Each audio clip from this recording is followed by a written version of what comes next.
Good morning. It's June. Yeah, not so you'd know it. We've had tons of rain. But oh my God, let's not talk about the weather. I'm sick of talking about the weather. Let's talk about fashion. I've been thinking a lot about slow fashion lately. I mean, when haven't I? But last week, I think it was last week, in my blog post, I was talking about the body changing and style changing and things like that. And it started me thinking, when your body's changing and you're changing up your wardrobe, how do you stay true to your slow fashion ethics? How do you kind of chase that slow fashion credibility thing? You know, what are you gonna do? So the way I get around that, how I chase my slow fashion credibility, is by buying quality stuff that I super love, that fits me the way I want it to fit, that makes me feel great, knowing that if I do all that, I'll hang on to it for a long time. So that 30 wears rule, which is one of the tenets of slow fashion, really works for me because I keep things for a long time. I'm what Orsola de Castro calls a clothes keeper. By way of example, nothing I have on today is current. It's not new. I'll show you what I have on. So I have this old Vince cashmere sweater purchased in 2017, and these rag and bone pull-on Simone pants. Well, they're not pull-on, they zip up the back, but they're so stretchy you don't ever have to unzip them again. I love them. I'm trying to get into, as you know, if you've been reading my blog, looser pants, but that doesn't mean that I am going to abandon my skinny pants altogether. So these were purchased in 2018, and these Paul Green chunky loafers, also 2018. So as I mentioned my post last week, my style is changing, my body's changing, I'm getting older, I've got white hair now, I've put on weight, and my eye has changed. I don't want to wear the same things because different things are in style now than they were when I first retired, but I'm not the same either. And so I want to project an image of who I am and how I feel now. And that can throw a monkey wrench into your plans to be an ethical, slow fashionista. So I don't know if you've been reading my blog long enough to have read the original post I wrote where I chatted with my friend Krista. Krista and I used to work together. She loves clothes as much as I do. We love to talk clothes together.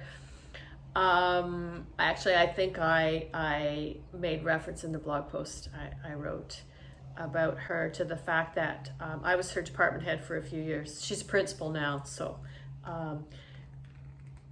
anyway, she was a very young teacher in my department, and when we hired her, our female principal and I admired her, not to her face, but after she left the interview, her shoes and the matching purse.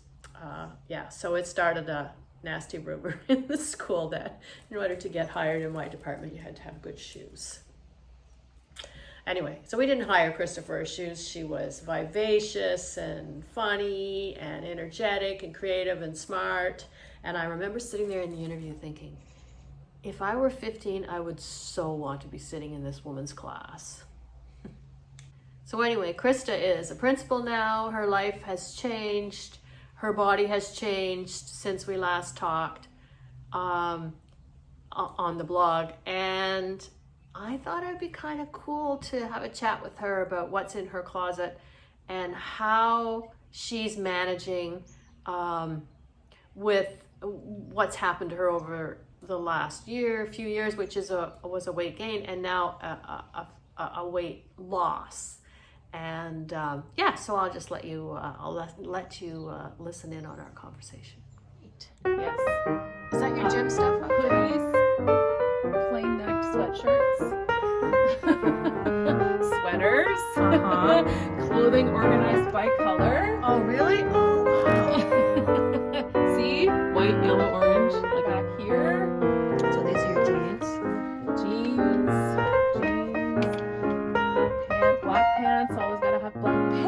Yes, me too. Several. Summer t-shirts. We're into some like golf stuff back here, like bags I don't use very often, but easy to access. So you should look at this purse right here. Oh, the purse. It's the interview purse. The interview purse. Oh, that's so cool. And then just Variety of dirty stuff. Those were right there.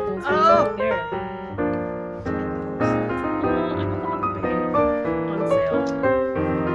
You do good shoes so well. Seriously, you have the best feet for fancy boots. I mean, you do. Yes. Yeah. So I've lost 30 pounds in the last year. Not really planned, but it's kind of happened over time. And what I was not really prepared for, or I was excited about it on one level, is that would mean I have all kinds of new clothes. But when your body's changing, it changes at different rates. And then like what you buy new clothes, and then like those tops work for a couple of weeks, and then you need new tops a couple of weeks later. So like it can be very unsettling when you're conscious about what you spend on your clothes, or you like to kind of have a nice and you're a planner wardrobe. And I'm a planner, so it's been a bit of a challenge. It's been a bit stressful for me to be like, 1 week I'm like, yay, I got new clothes, and then like 4 weeks later I'm like, well, these sweaters don't work anymore. You mean new clothes because you weren't wearing them? Or you bought them new? I bought them new. Yeah.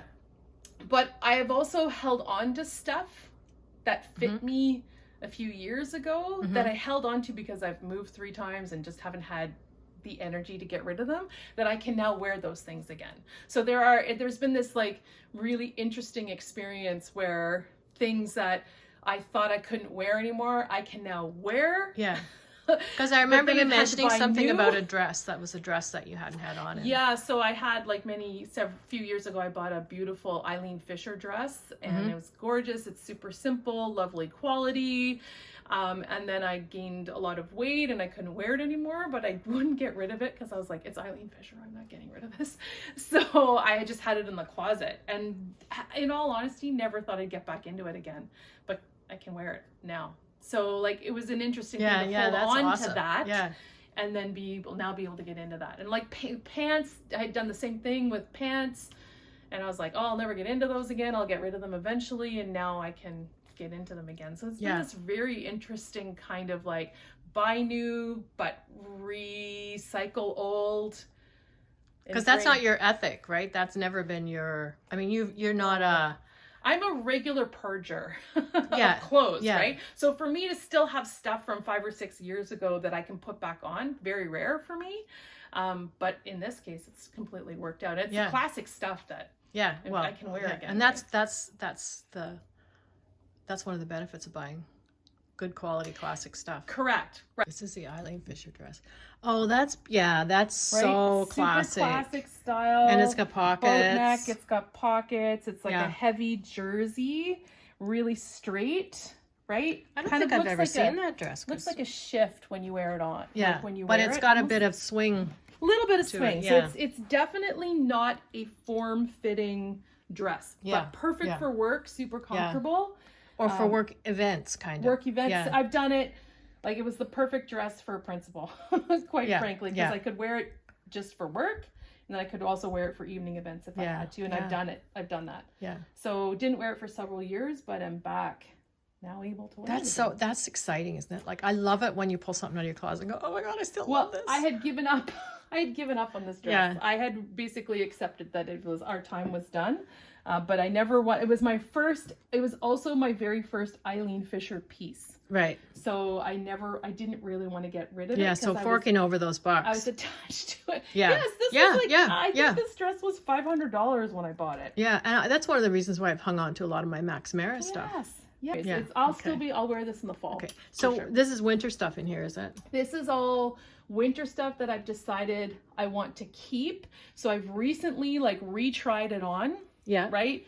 Feel that it still fits. I don't think my body's going to shift too much by the fall. Because I'm still hoping to lose more weight. So I don't think my body's going to shift too much more. So I feel like these things, based on what I've recently tried on and done, they'll get me through. Yeah, come fall. And then I you can make up should your be mind okay. then. So I think like these things still fit me in the shoulders and stuff like that. And I'll need some basics in terms of under tops.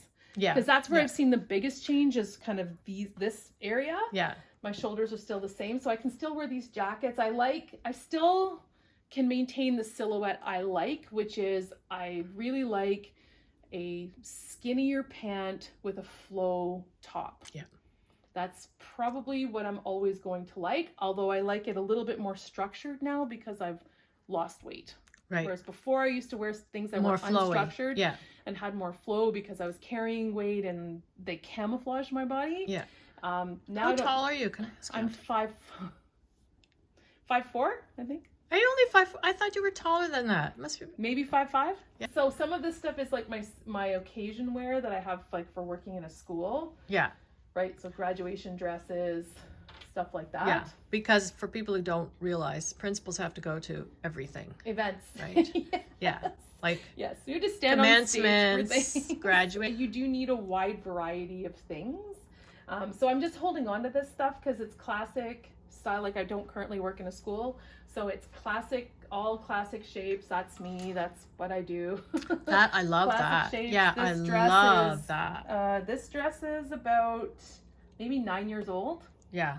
But that Also is one I couldn't get into for a couple of years, can get into it now. Yeah. So like, and I had it hemmed specifically for my height. So I like the little self belt on it. Like it that's sits real. like It's a right nice here. little thing. It's like Yeah. a really nice structured Yeah. dress. What's that lace one? This one here, this is my graduation dress. Because it's fit and It's flare, a fit and flare, right? Yeah. for sure.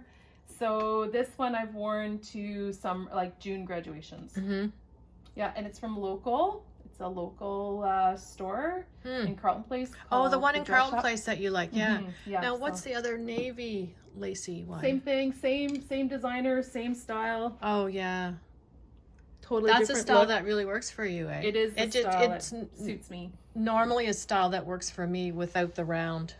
Right. I can't do that wide round Pretty. neckline. It's a pretty classic look. Yeah, so like that. it's for school events. Like Yeah. you want to look nice, but you can't afford. A lot of times I think as women we want to go out and we want to look our best and we want to look maybe sexy, but like you can't look sexy for a principals school aren't. event. Yeah, no, and nobody wants to associate No. sexy with principals, and if you do, Well, and that's a weird kink.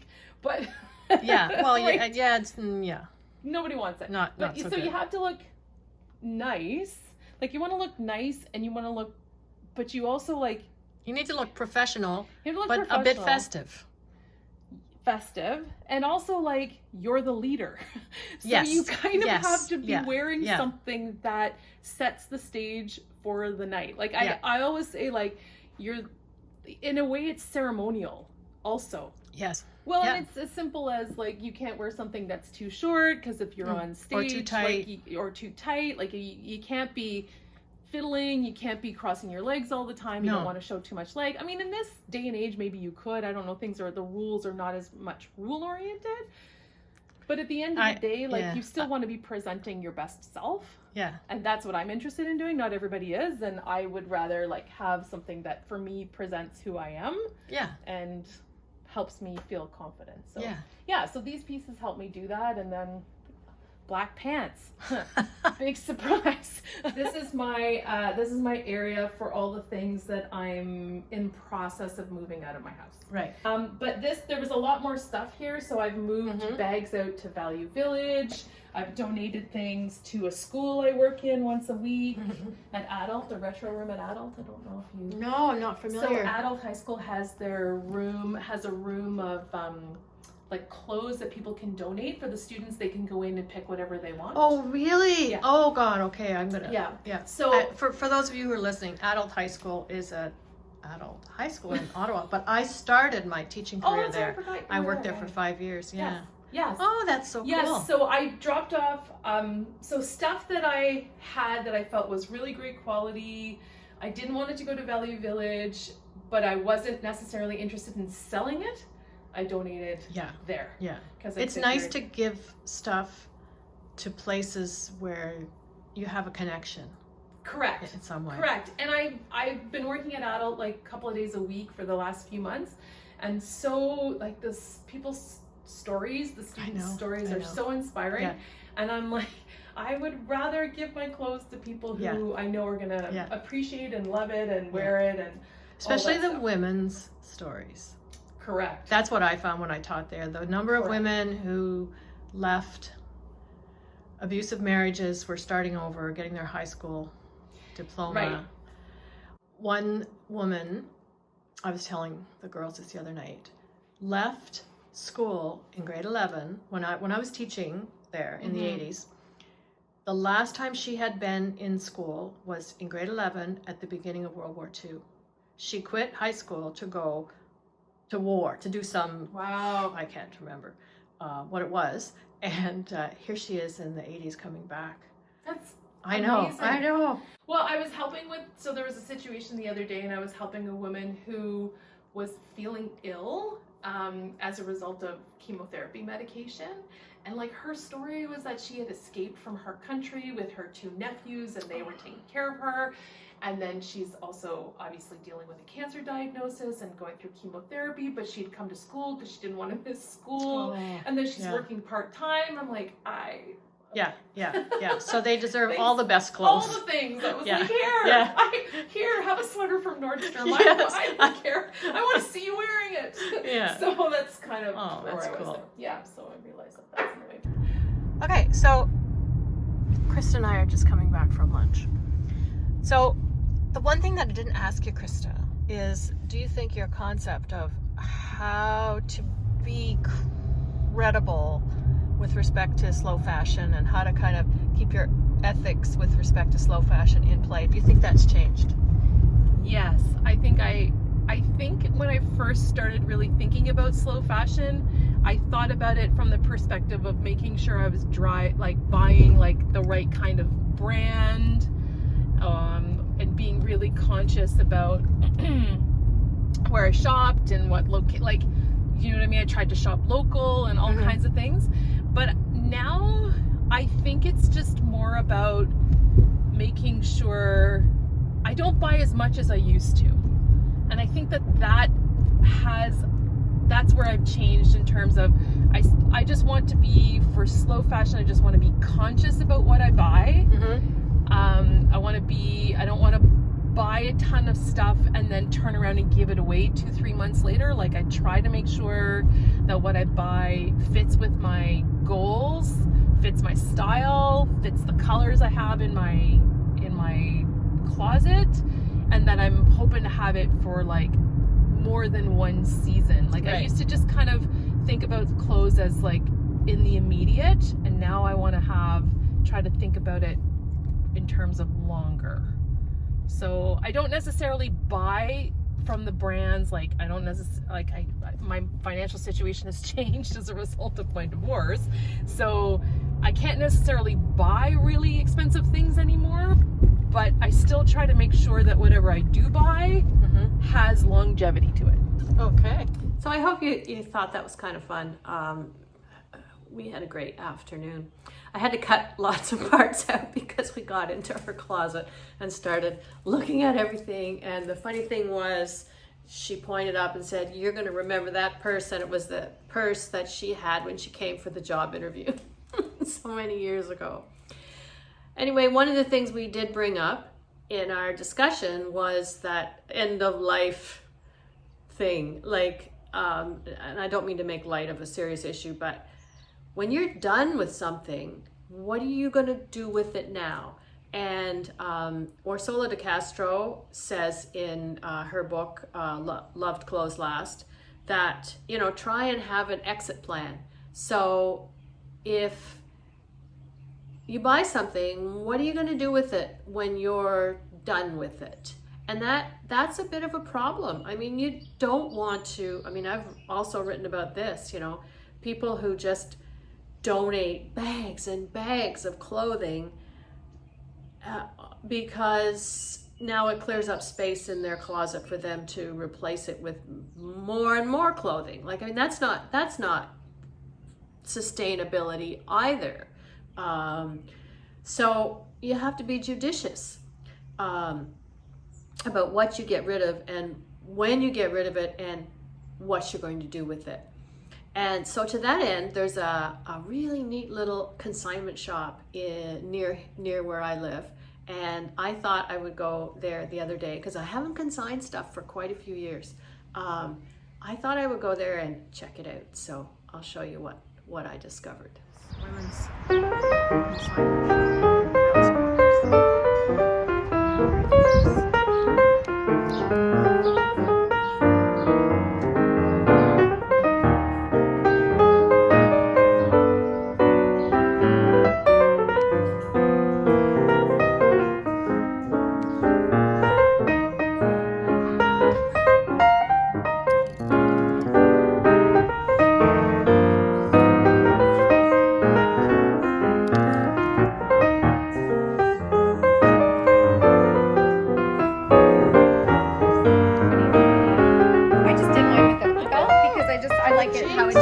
awesome. Thank you. Okay. Do you want to go ahead and start? Sure. Okay. So I'm Melissa, and this is Tina, and we're the owners of Bella, our consignment boutique that we've had for 14 years.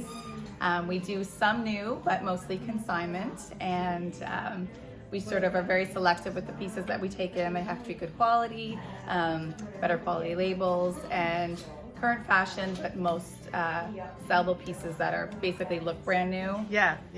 That's the most important thing, I think. for all So we of take it. anything. So women's clothing, we take shoes, handbags, jewelry. So basically, Yeah, I was looking at your handbags, all things yeah, fashion. Yeah, all things fashion. Yeah.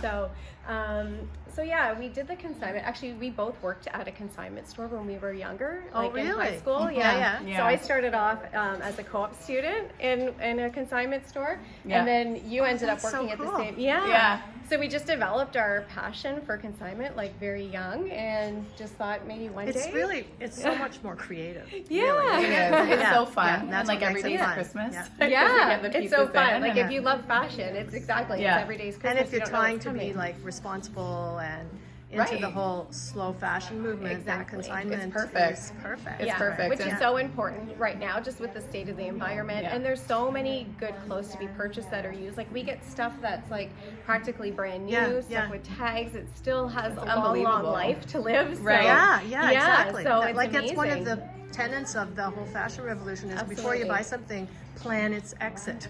Yeah, which Yeah. is very smart. Which yeah. is really Yeah. neat. And you were saying that, a lot of people don't have, we were talking about hanging on, this is for the audience. Yeah. We Yeah. were talking about hanging on to things. Yes. So a lot of people don't have the room No, to do as that. Right, much the as it would be storage for it. nice Yeah. just to hang on to everything you've ever loved that you've owned, it's Yeah. just unfortunately it's not doable Yeah, for a lot of yeah, people. So yeah. consignment's a good option. And then a lot of people shop with their credit that they've used from consigning things. So it's kind of like a win-win, 'cause I've done right? that too. Yeah. It works. That's It's a win-win awesome. all around. It is a and- win-win, yeah. Exactly. Well, I will say you guys are like, you're an advertisement for, Oh, you look awesome. Yeah, you look really thank great. you so much. Thank We you. appreciate that. Those two girls are the cutest. I mean, seriously. I'm old enough to be able to call them girls, but they are so adorable. And they were so pleased and happy to talk on camera, which I thought was really interesting. Their store is immaculate. It's well presented. It made me happy to be there. Like I wanted to spend time there. It's such a welcoming, lovely space to be in. So next time I edit my closet, I'll maybe get back into consigning and take some stuff over for Melissa and Tina to have a look at. Maybe I'll just bring my book and sit in that turquoise chair in the corner and read my book and just be there. I'm thinking next month I might have a look at, what are the quality pieces that we want to hang on to, those investment pieces. And I might just maybe talk my friend Liz into showing us her closet because she has some amazing stuff from the 80s and 90s that she's hung on to. Anyway, we'll see. We'll have to see if that transpires. So, have a good rest of June, and I will see you in July.